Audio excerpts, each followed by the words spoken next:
মেহমান মানেই বলো আল্লাহর রহমত। কারণ দেখেন যখন মেহমান বাড়ি আসে, সবাই কত সুন্দর একটা সময় কাটাই।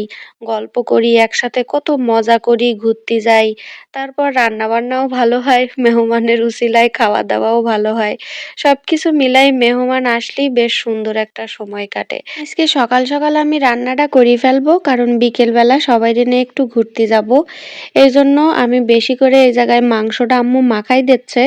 আম্মু যখন মাংস মাখায় মনে হয় যেন এই মাখানিতেই সে অর্ধেক রেঁধে ফেলে। আর এত সুন্দর একটা গন্ধ বেরোয়। তো আম্মু খুব সুন্দর কইরে মাংসটারে মাখাই দিছে। এবার আমি চাপাই দিছি। তেমন কিছু আর ইতে দিতে হবে না। খালি ঢেকে, ঢেকে কষাবো, ব্যাস। আজকে মাংসের সাথে একটু খিচুড়ি রান্না করব। সবার রান্নার সিস্টেম তো আর এক না। সবার রান্নার স্বাদও যেরকম আলাদা, রান্নার সিস্টেমও সেরকম আলাদা। আমি খিচুড়িটা একটু অন্যভাবে রান্না করি। আমি প্রথমে ওই পোলাওর চালের মতন মানে পোলাও রান্না করতে যেরকম চাইলটা ভেজে নেই, ওইরকম সুন্দর করে চাইলটা ভেজে নিছি। আর এইদিকে খিচুড়ির জন্য সব মশলা আমি কষাই নিছি। সাথে ছোট, ছোট করে কেটে একটু মুরগির গোশ দিলাম। আসলে ওই যে পোল্ট্রি মুরগিটা দিয়ে বিরিয়ানি সরি খিচুড়ি রান্না করলে আমার বেশ ভালোই লাগে। তো এইদিকে আমি আবার ওই সেই চাইল ভাজাটা দিয়ে দিছি। আর সাথে আমি ডাইলটারে বলো সেদ্ধ করে নিছি।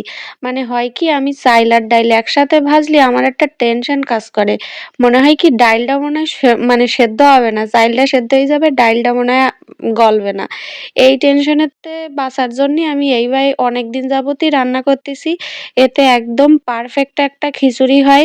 ডাইল তো এমনি আগের থেকে প্রেসার কুকারে সিটি দেয়া, পানি কম দিয়ে অবশ্যই সিটি দিতে হবে। তাহলে আস্ত, আস্ত থাকবে। আর নাহলে বলে একদম গলে যাবে। অল্প পানিতে যেহেতু সিটি দিয়ে নিছি, ডাইলটাও একদম পারফেক্ট থাকে।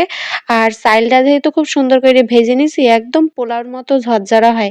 আপনারা অবশ্যই কিন্তু যাদের খিচুড়ি রাঁধতে গেলে একেবারে ডাইলে চাইলে খিচুড়ি হয়েই যায়, তারা এইভাবে একদিন ট্রাই করে দেখতে পারেন। আমার মনে হয় নিরাশ হবেন না। কারণ আমি এইভাবে অনেকদিন যাবত রান্না করতেছি। বেশ ভালো একটা আউটপুট আসে। তো যাই হোক আমি এই জায়গায় খিচুড়িটাও বসাই দিছি। তারপর তো পরিমাণ মতো পানি দিয়ে দেবেন। মানে খালি চাইলটার পরিমাণ অনুযায়ী পানি দিলেই হবে। ডাইল তো আগের থেকেই সেদ্ধ করাই আছে।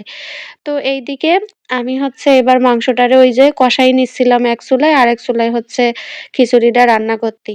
তারপর আমাদের মেইন বাবুর্চি চলে গিয়ে মানে আম্মু একটু নাড়াচাড়া দিয়ে দিল। এবার তো একদম এর স্বাদ ১০ গুণ হয়ে যাবে। আর রান্নার কালারটা তো দেখতেই পাচ্ছেন একদম একের হইয়ে খুব সুন্দর কালার হইছে। আর এরকম কষা, কষাই থাকবে। বেশি একটা ঝোল দেব না। যেহেতু খিচুড়ির সাথে খাবো তো খুব একটা ঝোলের দরকার নেই। তো এই তো আমার খিচুড়ি, মাংস সবকিছু একদম রেডি। আজকে আর তেমন রান্নাবান্নার চাপ নেই। এবার বিকেল হলে যাবো ঘুরতে। সবাই ভালো থাকবেন। আল্লাহ হাফেজ।